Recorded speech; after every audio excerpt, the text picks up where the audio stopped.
khususnya kepada Pak Wedi yang sudah membuka sesi ini dengan baik sekali.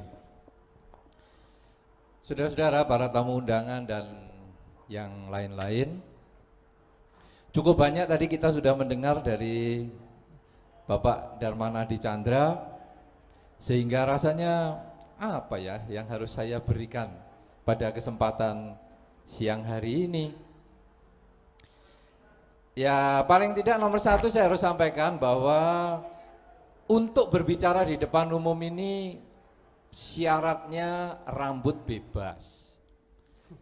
Karena Anda tadi melihat pembicara pertama tak berambut. Pembicara kedua juga tak berambut.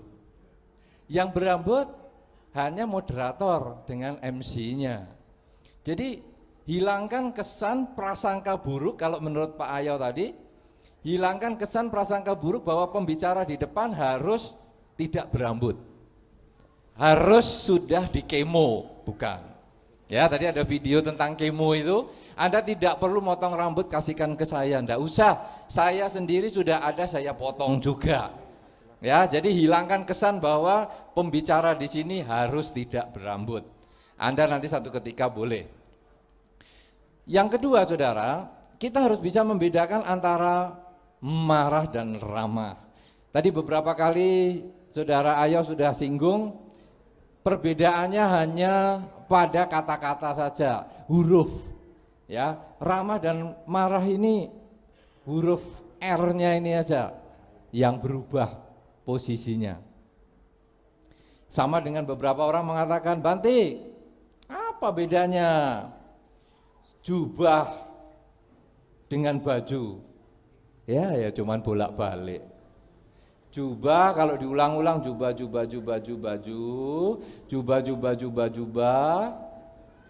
sama. Jadi tidak ada beda ya. Hanya bolak-balik ya. Ini ramah dan marah sebetulnya ya sama. Hanya R-nya saja tadi di depan sama di belakang. Nah, tapi saudara, orang marah sulit ramah. Sulit sekali. Ya, kalau tadi dikatakan oleh saudara Ayo tadi, marahnya ditulis, sayang saya sedang marah. Wah, itu kalau enggak latihan sungguh-sungguh, mau nulis itu aja rasanya pengen njulak. Orang marah mau disuruh nulis nih, saya culek. Kenapa saudara? Karena marah itu sulit ramah. Tapi sebaliknya ramah sulit juga marah. Karena kita tidak bisa melakukan dua hal pada saat yang bersamaan. Coba Anda duduk sekarang sambil jalan-jalan. Bisa? Tidak bisa kecuali duduk di mobil. Duduk di sini tahu-tahu nyampe Surabaya. Duduk di sini tahu-tahu nyampe Semarang. Tapi kalau kakinya jalan sambil duduk tidak bisa. Berdiri sambil berbaring tidak bisa. Kita hanya bisa satu setiap saat. Karena itu ketika kita marah sulit ramah. Ya, ada sih di dalam tradisi kita juga ada. Kalau kaki diinjak, ya, kemudian kita sudah tarik-tarik gini isik rukroso. Kita noleh sama orangnya, dipandeng, dia pura-pura raweruh. Lama-lama kita gregeten, nyuwun pangapunten. Kata-kata pertama, dia tetap nggak ngerti. Nyuwun pangapunten, nggak ngerti. Mulai agak keras. Nyuwun pangapunten. Nyuwun pangapunten. Kenapa saudara? Karena kita mau ramah ini susah. Ya kan? Sudah gregetan. Nah, kalau begitu sekarang, Marah ini apa sebabnya? Tadi sudah dijelaskan oleh saudara Ayo sebabnya bermacam-macam. Saya hanya menyinggung satu hal saja supaya kita langsung masuk ke permasalahan. Apa sebabnya marah? Kemarahan itu sulit untuk menerima kenyataan. Sulit menerima kenyataan. Kalau tadi oleh ketua panitia disampaikan, dulu kita itu ramah. Sekarang kita punya kebiasaan marah-marah. Saudara-saudara, kebiasaan marah-marah itu baru akhir-akhir ini loh sebetulnya, Pak. Waktu saya masih kecil, ya, saya lahir kan tahun 60 tuh. Jadi kecilan saya ya sekitar tahun 60-an itu. Antara 60 sampai 70 itu saya masih kecil. Saya masih sering mendengar di sekolah bahwa Indonesia ini terkenal sebagai bangsa yang murah senyum. Pernah dengar kan itu? Sangat terkenal di seluruh dunia, bangsa kita adalah bangsa yang murah senyum. Itu tahun 70-an. Tahun 80 ke sini mulai agak sedikit senyum. Mulai yang tadi nyuwun pangapunten. Nyuwun pangapunten. Nyuwun pangapunten nggih. Terus nyikut. Itu 80 sampai hari ini itu. Nah, sehingga kalau tadi dikatakan oleh ketua panitia bahwa sekarang ini sudah seperti kalau enggak marah kok rasanya duduk pimpinan. Rasanya di dalam kebudayaan kita kata-kata itu belum ada itu. Kenapa demikian, saudara? Kenapa beberapa tahun yang lalu ketika paling tidak saya masih kecil dan Anda mungkin sebagian di antara Anda yang sudah senior, yang rambutnya sudah lebih putih daripada saya, pasti ngalami kok masa-masa ketika Indonesia dikatakan murah senyum. Kenapa kok bisa murah senyum? Kenapa kok bangsa Indonesia itu dulu ramah, sekarang marah? Dan kita mulai sekarang ini mulai berusaha berbuat sebaliknya, biasa marah, kita mau balik ke ramah. Ada yang tahu sebabnya kenapa dulu lebih ramah daripada sekarang? Kenapa kira-kira? Ada satu filosofi di dalam masyarakat kita yang membuat kita lebih ramah, kurang marah. Salah satunya adalah kata-kata nrimo ing pandum. Sering mendengar kata itu?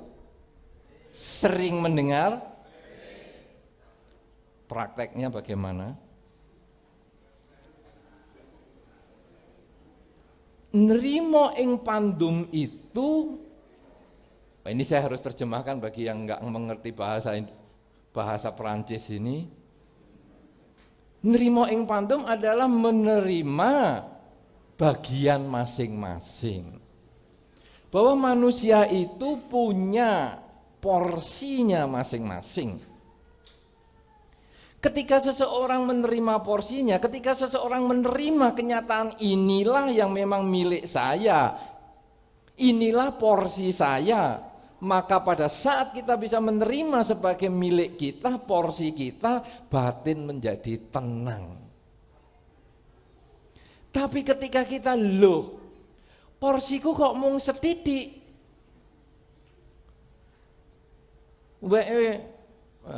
milik Mas kok lebih banyak, dua adik kok juga lebih banyak, porsiku kok sedikit. Padahal mungkin Masnya kerjanya lebih keras, adiknya sedang masa pertumbuhan, dia membutuhkan makanan lebih banyak, dum-duman yang lebih banyak. Tapi kita tidak mau terima kenyataan itu dan kita mengatakan, aku kudu podo, sama yang lain harus sama. Padahal kenyataan tidak, kebutuhan kita tidak sama. Tidak mampu menerima ing pandum, tidak bisa menerima bahwa ini adalah milik kita.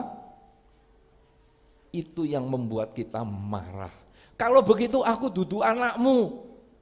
Karena kalau anakmu dikasih makan banyak nih, seperti masku ini dikasih banyak, kakakku ini, adikku juga dikasih makan banyak, aku kok sedikit, berarti aku dudu anakmu. Langsung ajangi diwalik. Saudara-saudara, ini kemarahan ini karena didasari ketidak menerima, tidak terima ing pandum. Dulu ketika kita masih kecil, beberapa sebagian, terutama yang generasi saya atau mungkin generasi Romo dan lain sebagainya ini, ketika kita masih kecil sering sekali kita ditekankan kata-kata itu, nerimo ing pandum, nerimo ing pandum, nerimo ing pandum, nerimo ing pandum. Tapi pada saat masyarakat seperti hari ini, kata-kata itu sudah jarang sekali terdengar. Yang ada adalah pergesekan untuk memperoleh dum-duman sing paling akeh. Nrimo yen aku duwe paling akeh, nrimo yen aku sing paling akeh. Tidak peduli dengan yang lain. Ini yang membuat, salah satunya yang membuat bangsa kita yang ramah menjadi bangsa yang pemarah. Saya ketika tadi Pak Dhamma Chandra ataupun Saudara Ayo menyampaikan, kadang orang disenggol kepalanya, marah, itu hari-hari ini. Pada waktu saya masih belum terlalu besar, ya tahun 60-70-an itu, disenggol kepalanya itu paling kita cuman, ya maaf ya, selesai, nyun pangapunten, selesai. Tapi hari ini bisa berakhir percekcokan, saling melihat saja, pandeng-pandengan, bisa gegeran, ya toh? Saya lalu ingat yang gegeran kalau pandeng-pandengan itu apa coba? Makhluk apa yang gegeran kalau pandeng-pandengan? Ayam. Apalagi? Wedhus. Ya kambing alias wedhus, ya kan? Itu kan kalau pandeng-pandengan langsung seruduk. Ayam pandeng-pandengan langsung kabruk, ya kan? Iya, iya. Loh, manusia ini apa serendah ayam? Apa manusia ini sak level wedhus? Kok ya pandeng-pandengan gegeran? Begitu lihat, apa delok-delok? Apa pandeng-pandeng? Kenapa enggak keluar kebudayaannya mengatakan nyuwun pangapunten wonten napa? Napa kula ganteng kados bintang film? Napa wonten celontrengan? Nah, kan kita bisa tanya baik-baik. Kenapa kita harus marah? Kuncinya satu tadi saudara, kita tidak nerimo ing pandum. Nah, kalau kita mau lebih dalam lagi, apa yang menyebabkan kita tidak terima ing pandum? Apakah kalau nerimo ing pandum itu lalu kita balik ke tahun 60-an? Bukan saudara. Karena kata-kata sesungguhnya di dalam masyarakat, di dalam tradisi Jawa sebetulnya luar biasa sekali. Bukan hanya kata nrimo ing pandum terus kemudian dia sudah diem, apalagi nanti alon-alon waton kelakon, itu membuat Indonesia tidak maju. Salah. Kata-kata nrimo ing pandum, alon-alon waton kelakon, itu ada prosesnya. Nrimo ing pandum adalah yang pertama yang kita harus terima sebagai kenyataan. Yang kedua ada kata-kata toh, Jerbasuki. Apa? Mawa beo. Jerbasuki mawa beo. Kalau kita sudah nerimo ing pandum, kita harus punya jerbasuki mawa beo itu apa toh? Apa toh? Nggak tahu. Nggak tahu kok bengok buanter. Sing bengok sing tahu. Apa?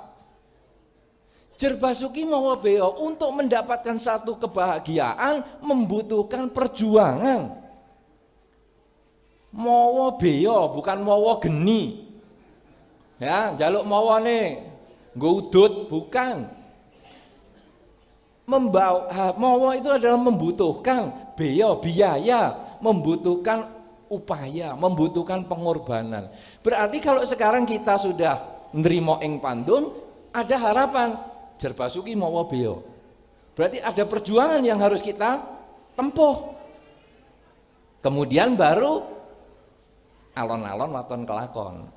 Kenapa? Karena ini proses untuk maju pelan-pelan. Berikutnya lagi apa? Rawi-rawi lantas. Apa? Bluro-bluro? Malang-malang putung, apa artinya itu? Berani ngadepi kesulitan. Ya kan? Wah, ini bengok sing ngerti gitu. Sing ra ngerti ngrungokke ae. Nah, saudara-saudara, kalau kita melihat proses ini sebetulnya di dalam masyarakat itu ada proses perjuangan. Tidak waton marah karena kita tidak bisa terima kenyataan.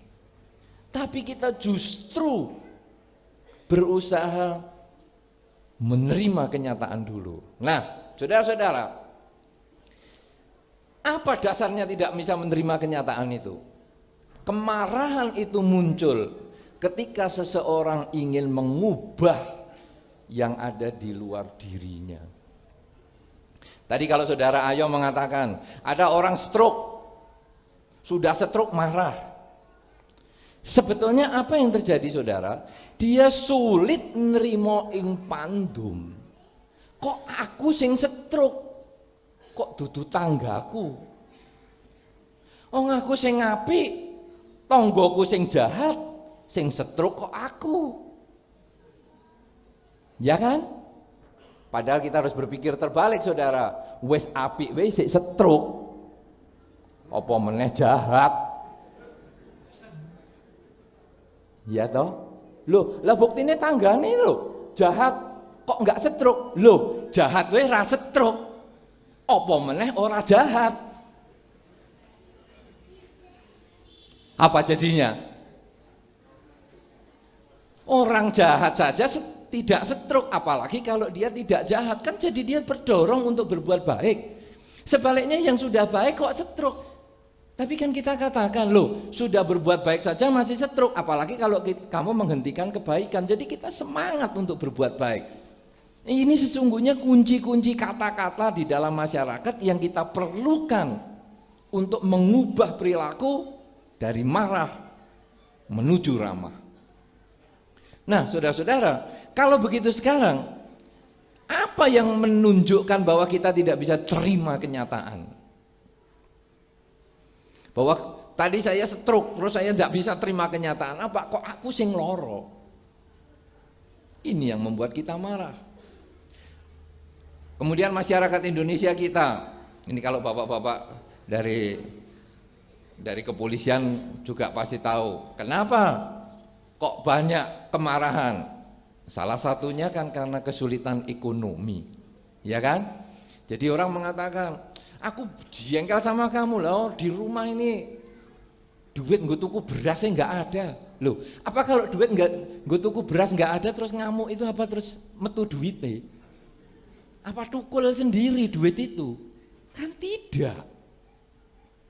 Nah, tapi itu dijadikan alasan. Kenapa saudara? Karena kita sulit menerima kenyataan kok aku di zaman seperti ini randuwe duit. Ketika sebelah bisa nyicil sepeda motor kok aku nggak bisa. Ketika sebelah bisa beli televisi, kenapa aku nggak bisa? Ketika sebelah bisa kawin lagi, kenapa aku kok nggak bisa? Lah umurku sih 15, ngeyel mau kawin. Nah saudara-saudara, ketidakmampuan menerima kenyataan itu yang membuat seseorang menjadi marah. Apa tandanya ketidakmampuan itu? Tandanya adalah dia membuat pertanyaan. Kenapa? Kata mau marah itu selalu dimulai dengan kenapa. Ayo, marah apa misalnya sekarang? Marah mecahke piring. Kenapa? Piring apik-apik dipecahke. Ngalamun ya? Apa ya? Ini ya? Ya kan? Kata kenapa itu adalah tandanya Anda marah. Kenapa kalau biasa-biasa? Kenapa ya? Siang-siang gini kok ongkep? Biasa. Kenapa siang-siang gini ongkep? Ya wis mau ngamuk itu. Ya kan? Ada enggak kata-kata lain selain kenapa? Hah? Ada enggak saudara? Apa misalnya? Hah? Kata-kata yang menunjukkan marah itu selain kata kenapa ada enggak? Hampir belum ketemu toh. Yang ada adalah kata kenapa. Ketika kita jengkel dengan pasangan hidup, seperti tadi yang dikatakan saudara Ayau tadi, ditelepon pasangan hidup. Kenapa kamu telepon sekarang? Ini bukan waktu yang tepat untuk kamu telepon. Kenapa? Aku jengkel jadinya. Kalau tadi video-video itu juga, itu pertanyaannya cuman kenapa? Kenapa kamu ketika dikasih hadiah mobil nggak telepon sama aku? Kadung dicor. Kenapa nggak ngomong? Kenapa? Iya kan? Kenapa kamu ngajak anjingmu? Kok nggak ngomong? Kadung aku wis emosi. Loh, yang disalahkan orang lain terus. Kenapa tanganmu nyamplak-nyamplak? Ya, pertanyaan kenapa adalah awal seseorang itu mau mengubah dunia, mau mengubah lingkungannya, mau mengubah sekitarnya. Dan pertanyaan kenapa itu nanti akan berakhir dengan kekecewaan. Karena kita tidak bisa mengubah kenyataan. Satu contoh, Anda sebagai orang tua, ada yang sudah punya anak. Tapi Anda yang belum punya anak, Anda pasti sudah pernah jadi anaknya orang. Ada satu ketika Anda mungkin mengatakan, kenapa aku jadi anakmu? Kok bukan jadi anak tetangga? Itu sudah tidak nerimoin pandum. Itu sudah kata-kata yang marah. Itu kata-kata yang ingin mengubah kalau bisa orang tuaku yang tetangga sana. Jangan aku. Kenapa aku stroke, kakiku nggak bisa jalan, jengkel. Kenapa aku harus minum obat? Kenapa aku harus begini? Kenapa aku harus begini? Kenapa aku harus kerja di sini? Kenapa? Itu yang membuat kemarahan muncul. Saudara-saudara sekarang, renungkan di dalam kehidupan Anda sehari-hari. Kalau Anda sering mengatakan kenapa, emosi Anda akan tinggi sekali. Kenapa nak kamu sekolahnya jauh-jauh, bikin aku kalau antar jemput capek? Kenapa bapak ini gajinya kecil, jadi aku kalau masak susah, blonjo sakmene diubat-ubet, enggak nyambung. Kenapa? Bojoku apa tadi? Amboy apa?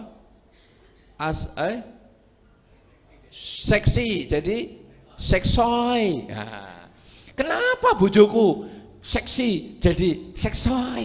Nah, ketika kita kenapa, sudah alamat ini mau geger. Ya, nah nanti kalau Anda sama anak kecil ini juga, Kenapa ki cah cilik ki melayu kono melayu kene? Ini berarti memarah sama anak kecil ini. Renungkan itu ya. Kata-kata pertama kalau kita mau marah, kenapa? Setuju? Cocok? Tenane? Cocok? Nah, marah terjadi karena kita bertanya, kenapa? Nah, saudara-saudara, sekarang kita mau nerima ing pandum supaya kita yang pertama emosi kita itu tidak muncul dulu. Marah memang hal yang normal sekali, semua orang bisa marah karena keinginan yang tidak tercapai tadi, harapan tidak menjadi kenyataan. Tapi sekarang ekspresinya supaya kita tidak muncul kemarahan tapi yang ada ramah itu apa? Nah, saudara-saudara, ada di dalam masyarakat pepatah ataupun kepercayaan yang begini. Aku itu ya, kalau nggak seneng, aku ngomong aja wis, terus terang. Kalau pengen marah, marah saja. Apalagi sudah dikatakan oleh Pak Ketua, ini sekarang kalau bukan tidak marah, tidak bisa marah, berarti bukan pimpinan. Aku sekarang kalau marah, marah saja. Siapa kira-kira yang setuju gitu? Daripada dimpet stroke. Jadi marah aja, dar-dor, beres, rampung, turu enak. Siapa yang setuju begitu? Satu. Loh kok ngomong siji? Saya ulangi pertanyaan saya, ya. Rungokke baik-baik. Siapa yang setuju? Ada pengertian kalau mau marah, marah saja. Karena kalau dimpet marah itu bikin stres, bikin stroke. Jadi pokoknya kalau sudah marah, lego. Sing diomeli juga jelas.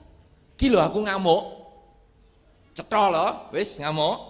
Wis, tak turu sih. Siapa setuju? Tunjuk jari, aja mung bengok ora ono drijine. Wes, ayo coba tunjuk jari. Siji loro lho, aku kurang wong suarane akeh. Coba lagi. Lho ndi mau sing duwe swara? Nah ini loh, makanya kalau pilkada kadang ketokno suarane ra ono wonge ya ngene iki.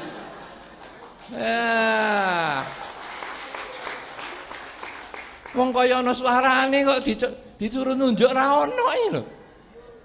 Coba siapa yang setuju?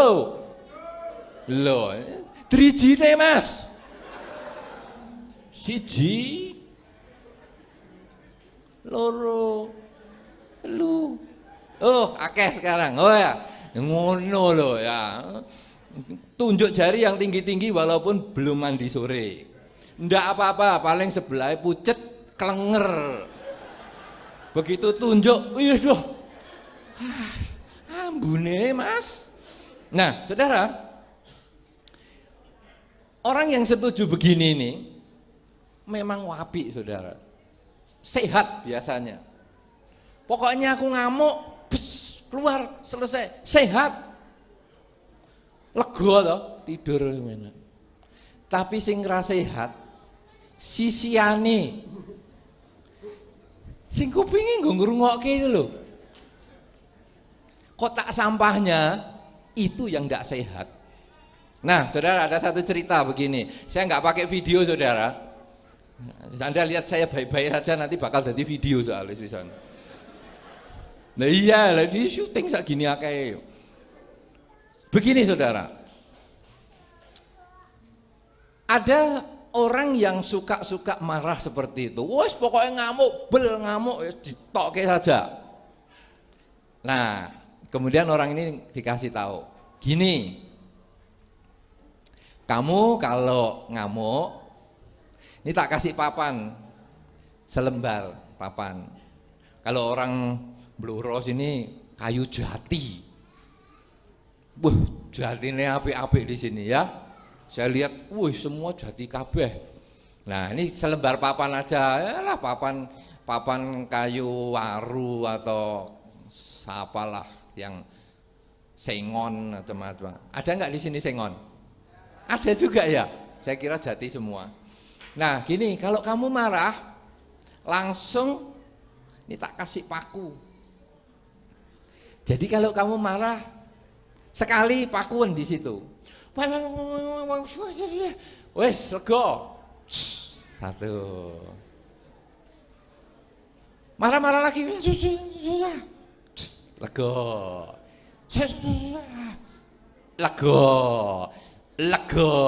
Lego. Terus sampai kebek papannya, paku. Nah, satu ketika begini. Bagaimana ini? Kok tempatnya udah habis? Berarti kamu hobi marah banget ya? Loh iya, marah menyehatkan kok. Ya saya marah-marah nih, buktinya saya sehat, makanya kebak nih Pak. Kayunya sengon, wah paku semua. Baik, sekarang gini. Kamu kalau habis marah, terus ngomel-ngomel, nah itu tadi ya dikasih tahu sama Pak Yao tadi. Terus akhirnya kalau seperti tadi, bapaknya dimarahi. Wong tanya iki apa toh? Iki manuk emprit. Ya, tadi emprit itu. Apa to kuwi emprit? Apa to kuwi emprit? Wis ngamuk-ngamuk. Emprit. Andani kok ngeyel. Nah, kemudian kan bapaknya kan mengeluarkan catatan. Ini loh, dulu kamu waktu kecil, 3 tahun, kamu ya tanya emprit ini. Peng selikur. Gitu? Tak jawab terus. Untung anaknya enggak jawab. Aku lah waktu itu umur 3 tahun. Lah awakmu apa saiki 3 tahun. Nah untung anaknya enggak jawab itu loh saudara. Kalau jawab itu bapaknya ngambil apa lagi saya enggak tahu, paling ngambil pentung.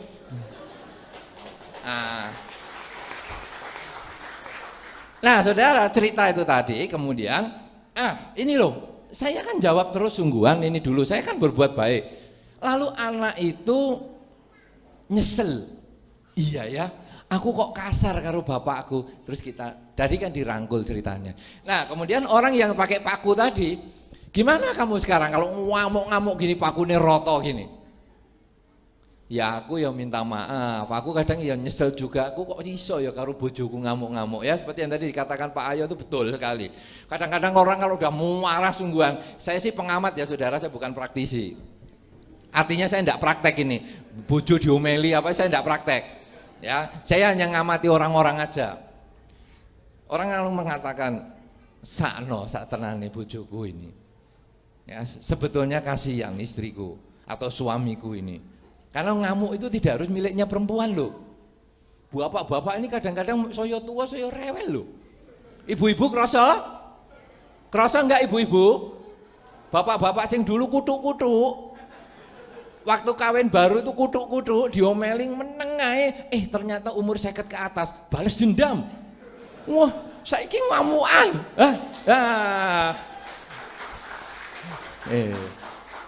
Tenan toh itu? Sungguhan ndak Ibu? Iya atau enggak? Iya ya. Wah, saya ngomong iya berarti bojone pas enggak ada di sini. Tapi yang enggak ngomongi bojone neng sebelah. Awas kowe ngomong. Neng omah geger aja. Nah, saudara, kalau sekarang kemudian suami-suami atau istri-istri itu kadang malam tidur, mau tidur gitu ya, lihat pasangan hidupnya tidur, donge yo mesake lho. Kok mau tak uring-uring kayak gitu itu kenapa? Kenapa saya harus mengucapkan kata-kata yang kasar? Kenapa saya harus mengucapkan kata-kata yang keras seperti itu? Donge yo mesake. Donge. Ning sesuk dibaleni meneh. Malamnya ngomong lagi, donge. Sesuk dibaleni meneh. Terus. Nah, saudara, lalu orang yang tadi masang paku itu, gimana kamu sekarang kalau kamu sudah terlanjur memaki pasangan hidupmu, memaki pimpinanmu? Wah, bos itu sekarang kadang diomeli juga loh. Bos, kamu tuh jangan marah-marah terus bos, tak tinggal kamu nggak iso apa-apa loh. Kamu kan nggak tak bayar, apa dikira kalau sudah dibayar ini mesti menangan? Kamu bisa bayar, kalau nggak ada yang dibayar, kamu bisa kerja sendiri? Nggak bisa. Nah, iya makanya cuma macam-macam loh. Bos sekarang iso diancam, ya. Nah, saudara, lalu gimana sekarang kalau ini blabaknya ini penuh dengan paku? Kamu suka marah-marah sama anakmu, sama pasangan hidupmu dan tetanggamu dan lain-lain. Ya gampang. Saya minta maaf, saya kalau udah merenung gini ya memang mesake, ndak sepantasnya saya mengeluarkan kata-kata yang kasar gitu, ya sudahlah saya minta maaf sama dia. Oke, kalau kamu gini, minta maaf sama orang-orang yang kamu sakiti, cabutan pakune ini, anggepen kamu sudah nggak marah sama dia, oke, tak cabut, nah cedut, sorry ya bojoku, minta maaf, saya dulu kalau ngamuk-ngamuk sama kamu, cedut. Sorry ya tetanggaku, kalau waktu kamu nyetel radio kenceng-kenceng tak buandem omahmu, ya nganggo waktu sak kepel, ya jadi pecah kocone, minta maaf. Sorry ya anakku, waktu kamu dulu nangis tak kaplok, ya sampai gliyeng, ya, minta maaf, minta maaf, minta maaf, minta maaf, minta maaf, minta maaf, minta maaf, minta maaf, minta maaf, minta maaf. Sebulan kemudian orang itu datang lagi. Wih, ternyata habis loh pakunya. Di belabak ini habis. Beres. Apa yang dikatakan? Betul. Paku kemarahanmu selesai. Kamu sudah tidak marah lagi. Sudah kamu jabuti semua, kamu berarti sudah minta maaf. Tapi lihat belabake, apa adanya? Lubang-lubang, belabake bolong-bolong. Artinya saudara, kalau kita sudah menyakiti seseorang ketika kita sedang marah, kita minta maaf sekalipun, sudah jingket, sudah masuk ke dalam batinnya dia. Itu yang sulit untuk dimaafkan. Karena itu saudara-saudara, kalau tadi saudara Ayo mengatakan, ingat enggak Anda dulu mungkin ada yang tidak disukai, yang didendemi dan sebagainya. Anda kan mengatakan ada toh. Kenapa? Karena mungkin dia kata-katanya itu yang membuat Anda luka di batin Anda. Jingket sekali sehingga ketemu kamu,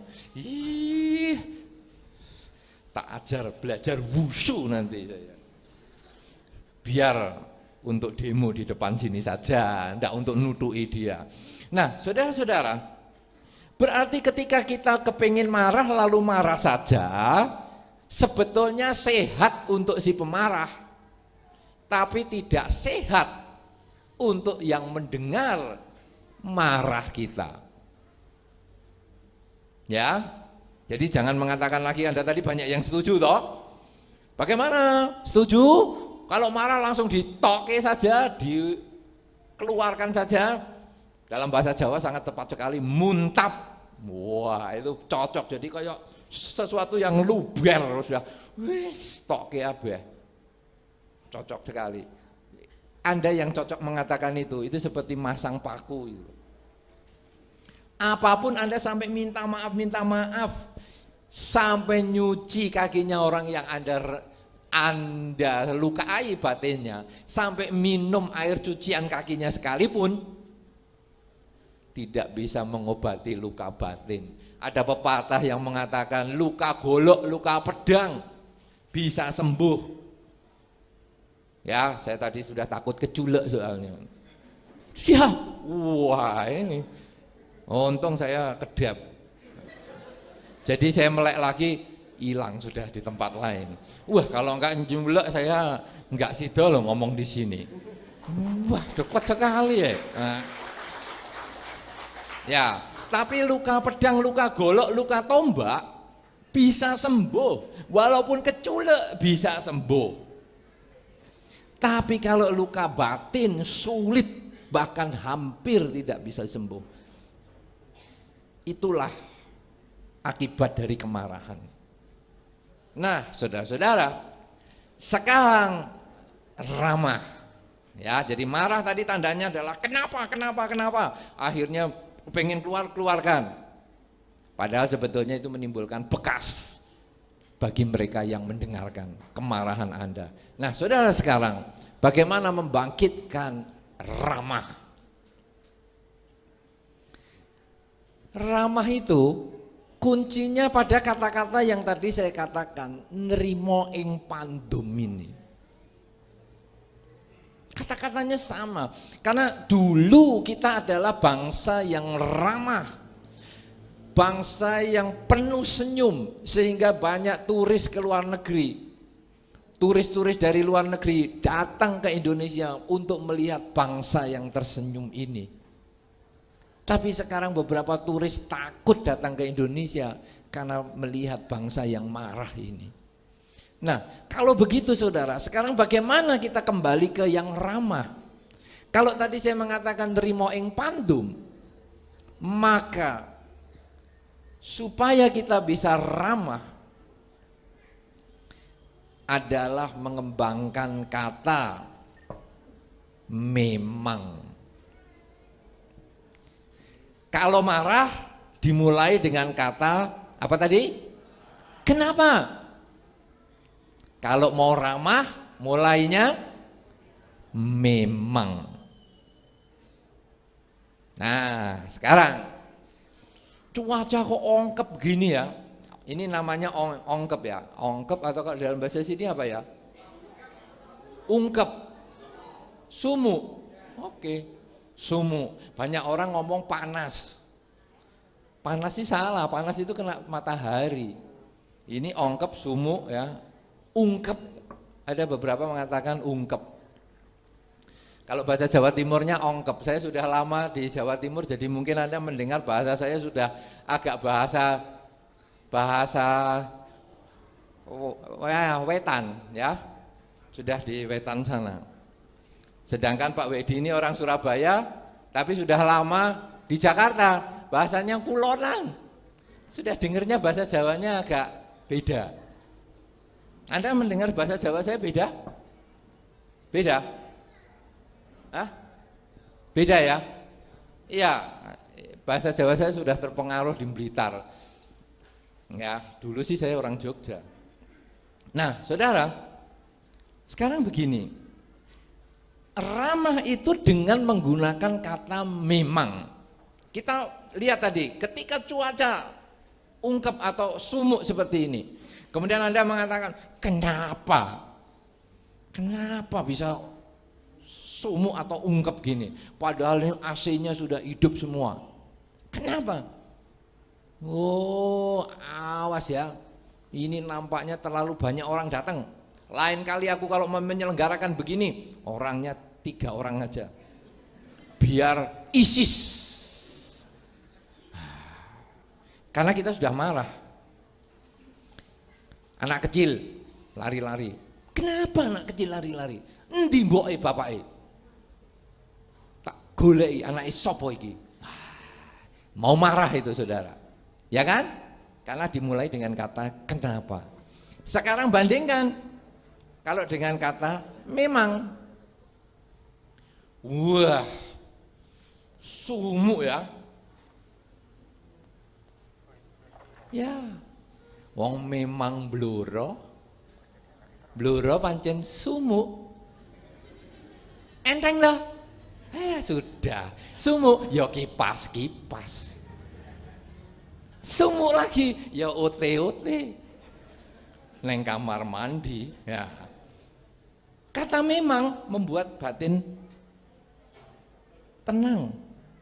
Anak kecil lari-lari. Oh ya, pancen cah cilik.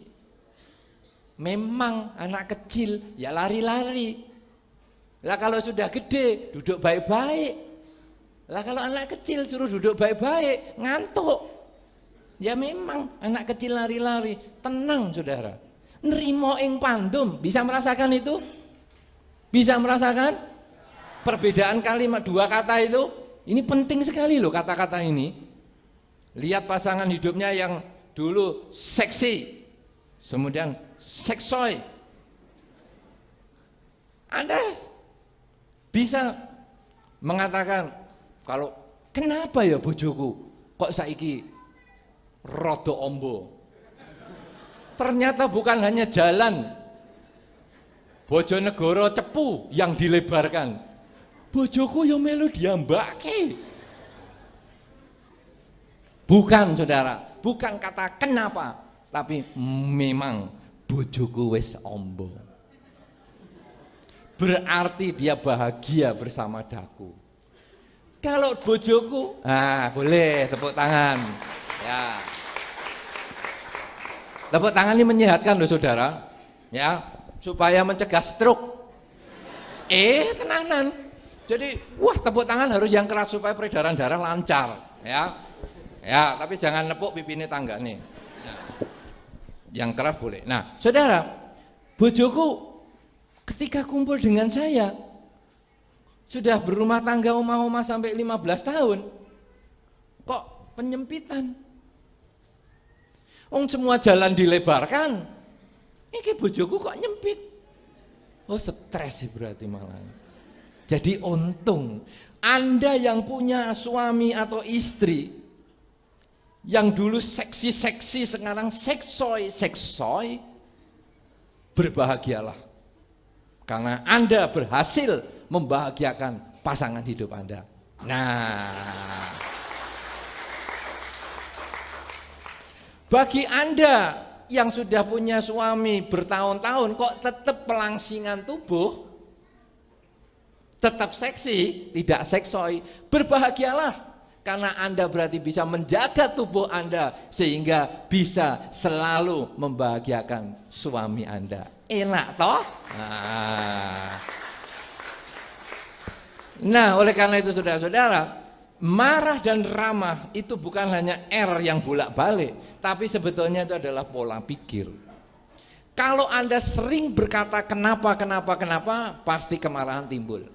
Tapi ketika Anda sering berkata memang, hidup ini akan bahagia untuk Anda.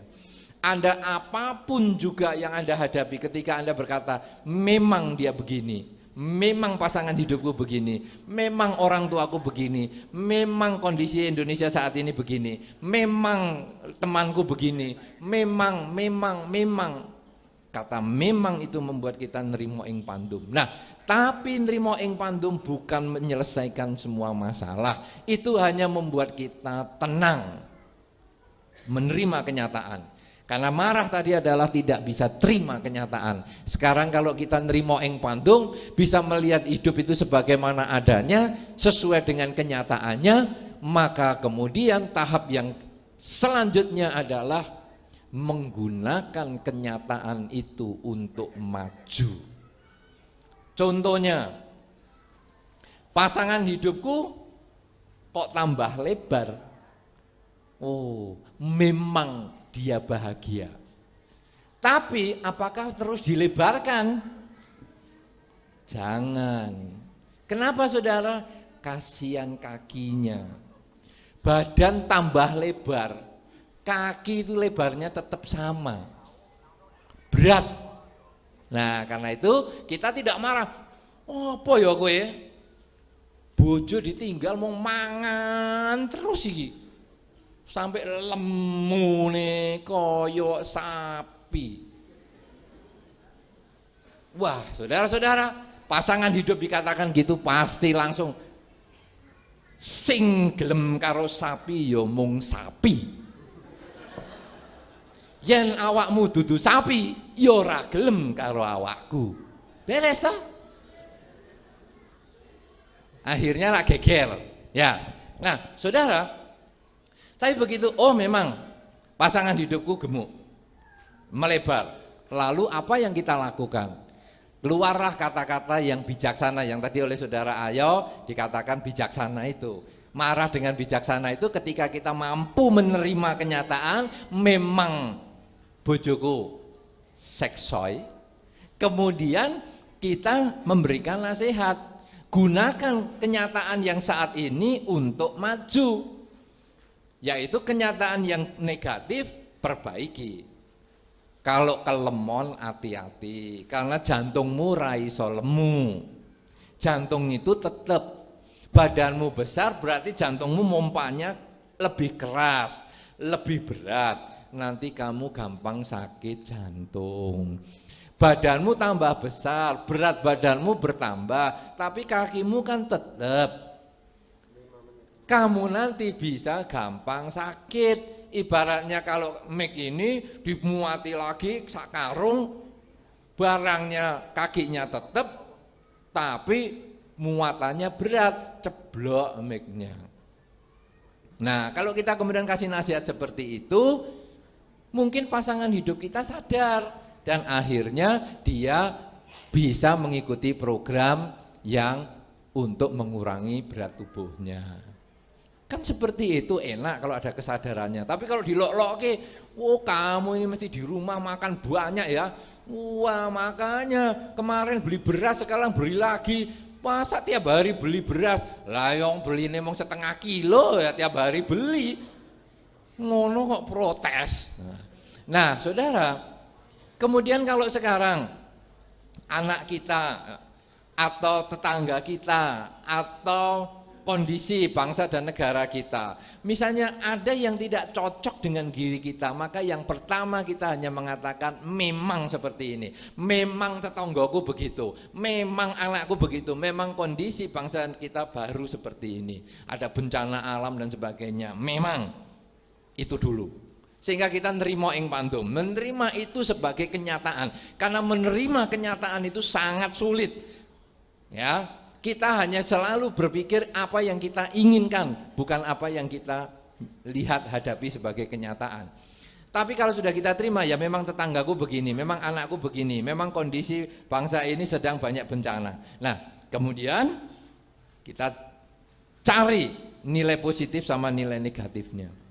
Tetanggaku suka rame, nilai negatifnya, kenapa? Suami istri nggak akur. Kalau begitu saya jadikan itu sebagai pelajaran supaya di dalam keluarga kita jangan sampai suka gegeran kayak tetangga sebelah. Suami istri tetangga saya yang satu ini harmonis. Memang mereka harmonis, jangan cuma kata memang, berarti cuma terima ing pandum tidak ada kemajuan. Tapi sekarang jadikan keluarga sebelah ini sebagai pelajaran untuk akhirnya kita jadikan, oh rumah tangga kita berarti juga harus harmonis. Kita contoh cara-caranya dia menjadi keluarga harmonis. Kemudian ada bencana alam. Wah, memang ini kita tinggal di negara yang sedang ada banyak bencana. Baik, kalau begitu kita harus cari sebab. Apa itu? Wah, kalau bencana alam seperti ini ya, kalau gitu saya harus banyak-banyak berbuat baik. Saudara, bencana alam ini sepertinya tidak milih ya, betul toh? Sepertinya tidak milih toh, tapi ada pilihan loh saudara. Saya tadi dengar di mobil, sungguh-sungguh terjadi kisah yang ada di kasus wedhus gembel Merapi. Ada yang mau ngungsi, kemudian ketika keluarga ini sudah kumpul di mobil, ada barang yang ketinggalan, sudah mau budal, ada barang yang ketinggalan, sehingga salah satu anaknya ngambil barang.